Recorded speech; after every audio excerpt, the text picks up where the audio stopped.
Vous suivez le journal Info Pacifique. Madame, Monsieur, bonsoir. À la une de l'actualité, mouvement de panique au Champ de Mars à la mi-journée du 12 avril.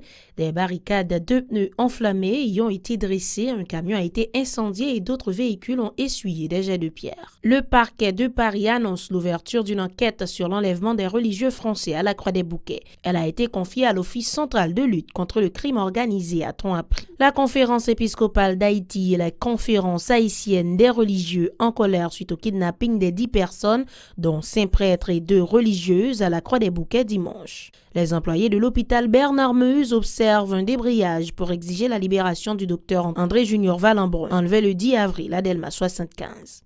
L'instruction formelle a été donnée à la police nationale d'Haïti d'identifier les zones de séquestration pour libérer les otages sans condition ni délai, selon le premier ministre Joseph Joute, qui a organisé un CSPN spécial suite aux différents cas d'enlèvement recensés au cours du week-end.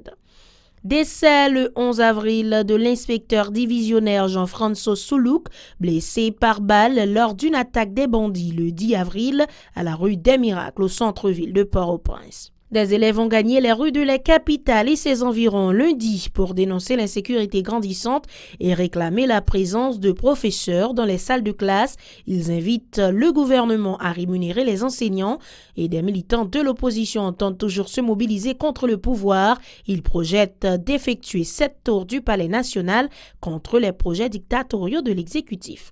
Et à l'étranger en Birmanie, l'opposition n'entend pas baisser les bras malgré la répression de la junte militaire. Voilà, madame, monsieur, ce qui fera l'essentiel de ce journal. Restez des nôtres, on vous revient tout de suite.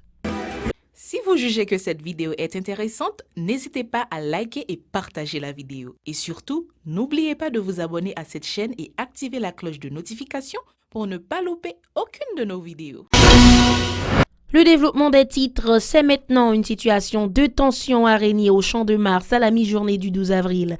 Des barricades de pneus enflammés y ont été dressées, un camion a été incendié et d'autres véhicules ont essuyé des jets de pierre. Parallèlement, des élèves ont gagné les rues de la capitale et ses environs lundi pour dénoncer l'insécurité grandissante dans les salles de classe. Le gouvernement n'a pas rémunéré les enseignants absentéistes. Suivez ces images de Kessie Julien capturées dans la commune de Delma. À propos des religieux français enlevés à la Croix-des-Bouquets, les autorités françaises ont annoncé l'ouverture d'une enquête. Elle a été confiée à l'Office central de lutte contre le crime organisé au CLCO, a précisé le parquet de Paris, compétent pour des crimes commis à l'étranger envers des citoyens français, a-t-on appris. Les employés de l'hôpital Bernard-Meuse sont entrés en grève le 12 avril pour dénoncer l'enlèvement et la séquestration du docteur André Junior Vallembrun. Le directeur médical du principal siège de l'OFATMA a été enlevé le 10 avril à Delma 75. Le médecin offre aussi ses services au centre hospitalier Bernard-Meuse. Ses collègues ainsi que d'autres employés de l'institution réclament sa remise en liberté. Suivez ce reportage avec les images de Kessie Julien.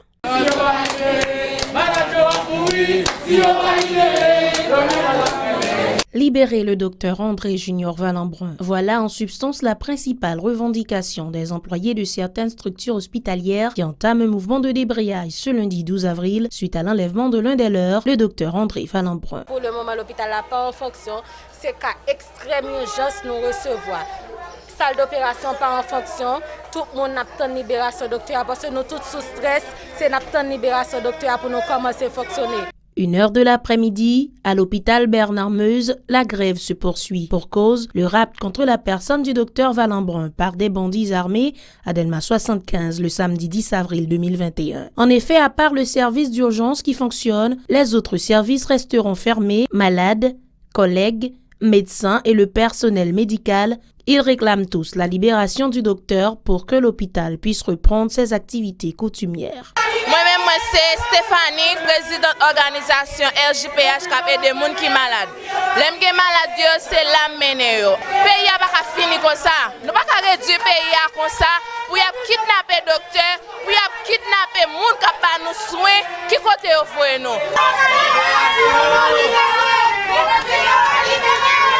Oui, nous avons un docteur Vallembrun, c'est un bon docteur nous lié. C'est un docteur qui peut opérer les patients sans corps. Alors, c'est pour nous libérer le docteur Vallembrun. À l'hôpital OFATMA, c'est également la même ambiance.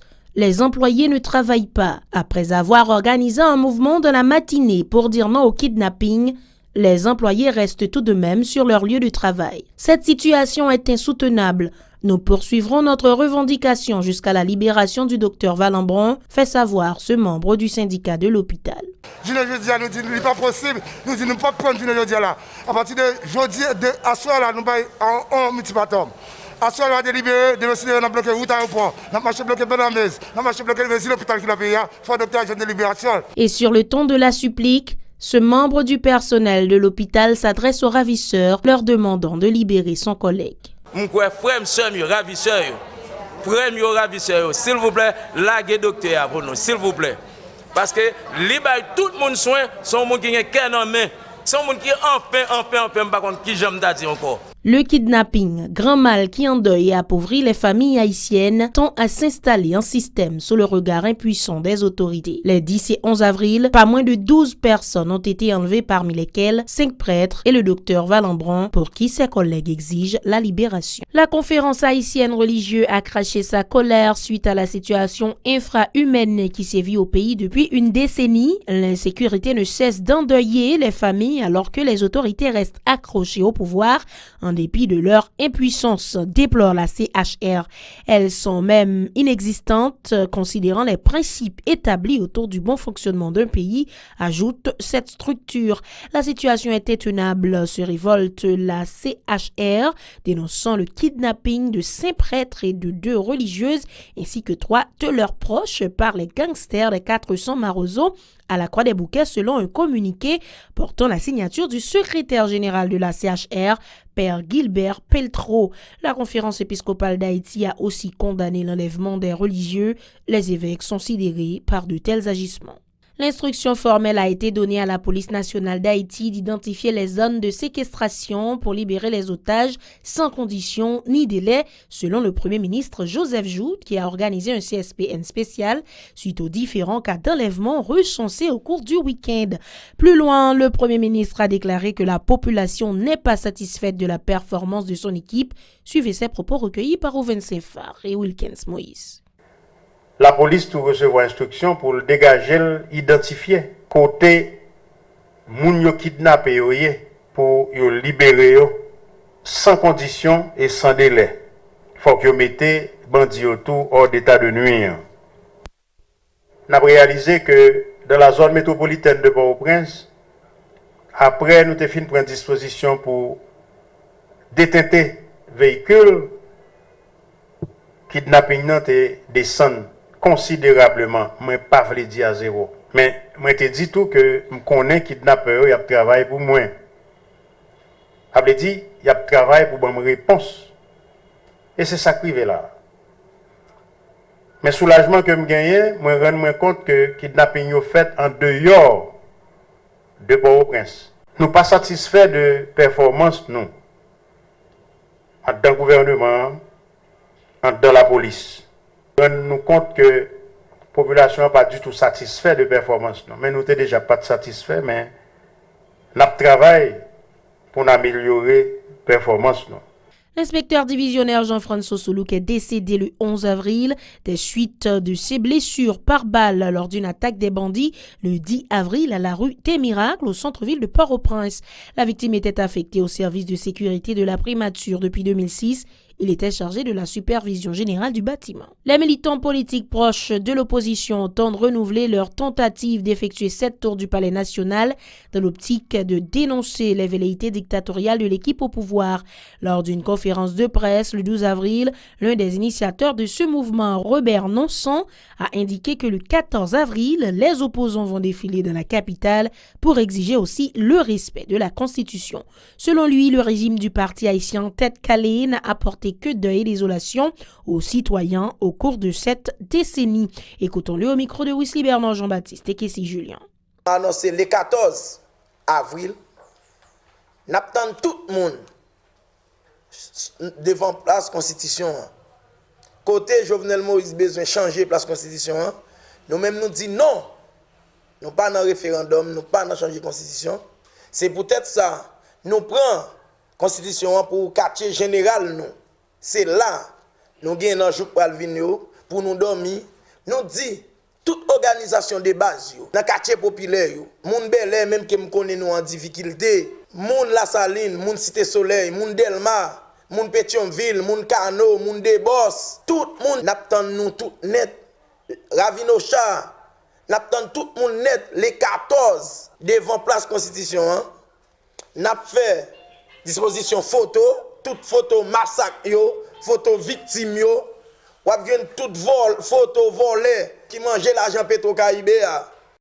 L'Organisation des personnes à mobilité réduite en action pour le progrès a adhéré à cette initiative, indiquant que tous les secteurs sont appelés à s'activer dans la lutte antigouvernementale.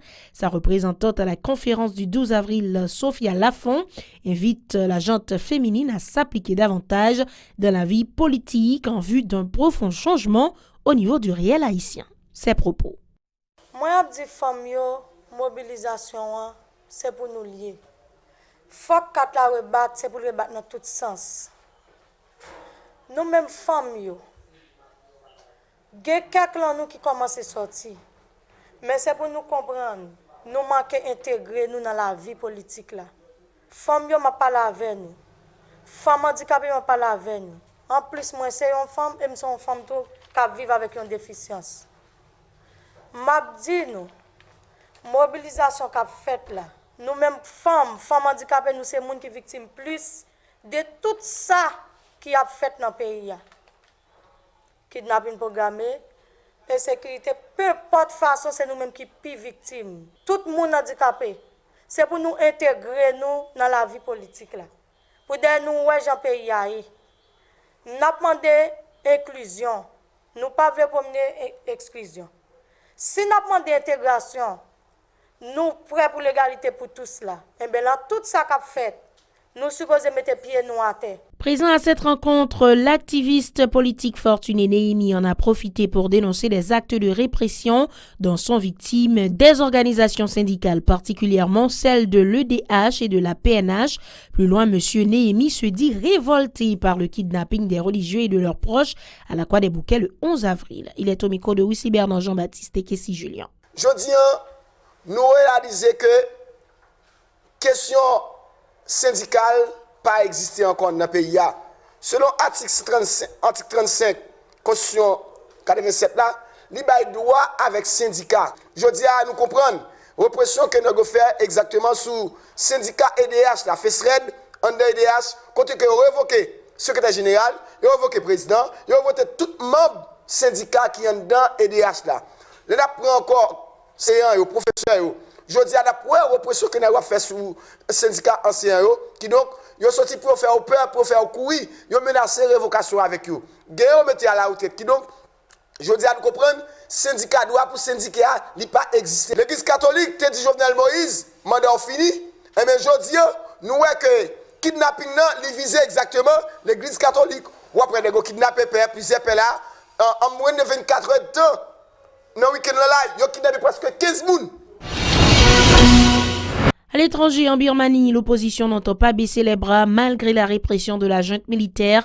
Il brave la répression sanglante. En Birmanie, l'opposition continue de se mobiliser pour dénoncer le coup d'État militaire et demander la libération d'Aung San Suu Kyi. L'ex-premier ministre, qui n'a plus été vu en public depuis plus de 2 mois, est toujours tenu au secret dans une résidence de la capitale. Et les charges retenues contre elle ne cessent de se multiplier. L'ex-prix Nobel de la paix a une nouvelle fois été inculpation de la loi sur la gestion des catastrophes naturelles, comme l'a confirmé l'un de ses avocats, qui explique en outre l'avoir trouvé plutôt en bonne santé lors d'une apparition par visioconférence. Aung San Suu Kyi fait l'objet au total de 6 poursuites judiciaires qui pourraient à terme l'écarter du pouvoir. Voilà, madame, monsieur, c'est la fin de ce journal. Merci de l'avoir suivi. Restez des nôtres pour la suite de la programmation.